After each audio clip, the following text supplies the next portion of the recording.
Hello friend, मैं हूं D Kumar और आप देख रहे हैं एसपीडी क्लास से। चलिए आज मैं आप लोगों के साथ फिर से नए वीडियो के करने से पहले मेरा एक रिक्वेस्ट है आप लोगों से कि आप हमारे चैनल पे पहली बार आए हैं तो आप प्लीज़ हमारे चैनल को लाइक करें, सब्सक्राइब करें और घंटी के बटन दबा दें ताकि वीडियो अपलोड होते ही नोटिफिकेशन सबसे पहले आप तक पहुँच सके।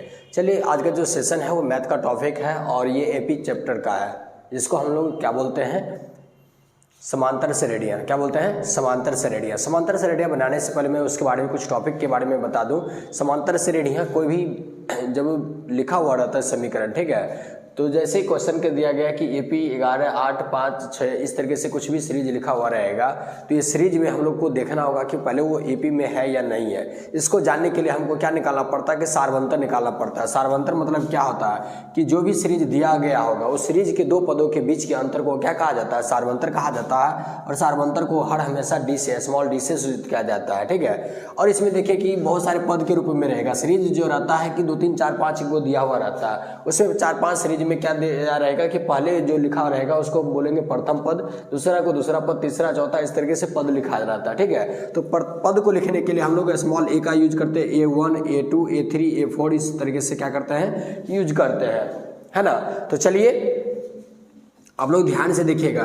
प्रथम पद को किससे सूचित करेंगे? A1 से, दूसरे पद को A2 से, तीसरे पद को A3 से, चौथे पद को A4 से, पांचवें पद को A5 से। इसी तरीके से जो भी सीरीज रहेगा आदि सौम्य पद कहेगा तो कितना लिखेंगे? A100 लिखेंगे, समझ गए ना। और सारवंतर के बारे में तो मैंने पहले चर्चा कर दिया कि सारवंतर क्या होता है कि दो पदों के बीच के अंतर को क्या कहा जाता है? सारवंतर कहा जाता है। चलिए राइट, तो चलिए वीडियो को शुरू करते हैं। कि कभी कभी ध्यान में रखना है कि क्वेश्चन जब हम लोग पढ़ेंगे परीक्षा में, जब बोर्ड एग्जाम में आप लोग बैठिएगा और बैठने के बाद आपको जब सामने क्वेश्चन आएगा, क्वेश्चन में लिखा रहेगा कि वो AP का है और AP में पूछेगा कौन सा पद, क्या लिखेगा? क्वेश्चन को समझने का ट्रिक समझिए कि कौन सा पद पूछ रहा है। कौन सा पद मतलब क्या होता है? कहने का मतलब उसमें n का मान पूछ रहा है। किसका मान पूछ रहा है? n का मान पूछ रहा है। कौन सा पद लिख दिया तो क्या पूछ रहा है? n का मान पूछ रहा है। कितने पद हैं इसमें भी किसका पूछ रहा है? n का मान पूछ रहा है। यानी कि टोटल जो उसमें सीरीज दिया रहेगा उसमें कितना पद है नहीं है, इसको लिखने के लिए किससे? n से सूचित किया जाता है। पदों के योग यदि पूछ देगा कि 100 पद है और पदों का योग निकालना है, पदों के योग को लिखने के लिए कैपिटल S स्मॉल n का प्रयोग किया जाता है, यानी कि ये हो गया। ध्यान दीजिएगा। अब अंतिम पद को लिखते हैं AP में AN या T या L, समझ गए ना। T से भी लिखा जाता है, L से भी लिखा जाता है, AN से, लेकिन हम लोग AN का ज़्यादा यूज करते हैं। तो चलिए इसको समझ गए ना कि कौन सा पद लिखा रहेगा। तो n का मान पूछ रहा है, कितने पद है, फिर भी n का पूछ रहा है। अंतिम पद ज्ञात करें तो किसका मान पूछ रहा है? AN का मान पूछ रहा है। पदों का योग पूछ रहा है तो उसमें SN का मान पूछ रहा है, ठीक है। तो चलिए इस तरीके से क्वेश्चन समझना है आप लोग को। तो चलिए हम लोग क्वेश्चन को हल करते हैं। और जो क्वेश्चन आपको बोर्ड पर लिखा गया है ये क्वेश्चन भिविया है, ठीक है। ये परीक्षा के दृष्टिकोण से लिया गया है और ये कई बार पूछ चुका है। तो चलिए देखते हैं कि क्या AP 11, 8, 5, 2 डैश डैश एक AP के प्रथम के पद -150 से क्यों? पहली क्वेश्चन समझिएगा। क्या AP 11, 8, 5, 2 डैश डैश का एक पद -150 है क्यों? तो सबसे पहले ऐसा क्वेश्चन दिया रहेगा तो हमको क्या निकालना पड़ेगा? D के बारे में समझना पड़ेगा। तो हम क्या लिखेंगे? 1 नंबर का हल करते हैं, ठीक है। तो देखना है तो सबसे पहले निकालेंगे A2 - A1, क्योंकि हर हमेशा दूसरा पद से पहला पद का अंतर सारवंतर कहलाता है। तो A1 निकालेंगे तो क्या होगा? यानी कि 8 - 11 बराबर कितना? -3। फिर A3 - A2 निकालेंगे तो कितना होगा? 5 - 8 बराबर कितना? -3। फिर इसी तरह से A4 - A3 निकालेंगे तो क्या होगा? 2 - 5 इक्वल टू -3। तो हमने क्या देखा कि यहाँ भी -3 -3 यानी कि प्रत्येक पद में सारवंतर समान है, अतः ये AP में है। लिख देंगे अतः दी गई संख्या का क्रम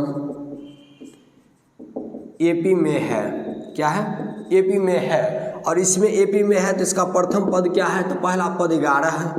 क्या है? पहला पद 11 का एक पद -150 है। तो मान लेते कि माना कि AN वां पद क्या होगा? 150 माइनस में है। अब ए एन को क्या लिखते हैं, A plus N minus 1 into D बराबर कितना -150। अब समझिए ए का मान कितना दिया गया है 11 प्लस एन माइनस 1 का मान कितना दिया गया है, यानी 1 और डी का मान निकाल देंगे तो -3 निकला हुआ है, कितना होगा डी बराबर -150।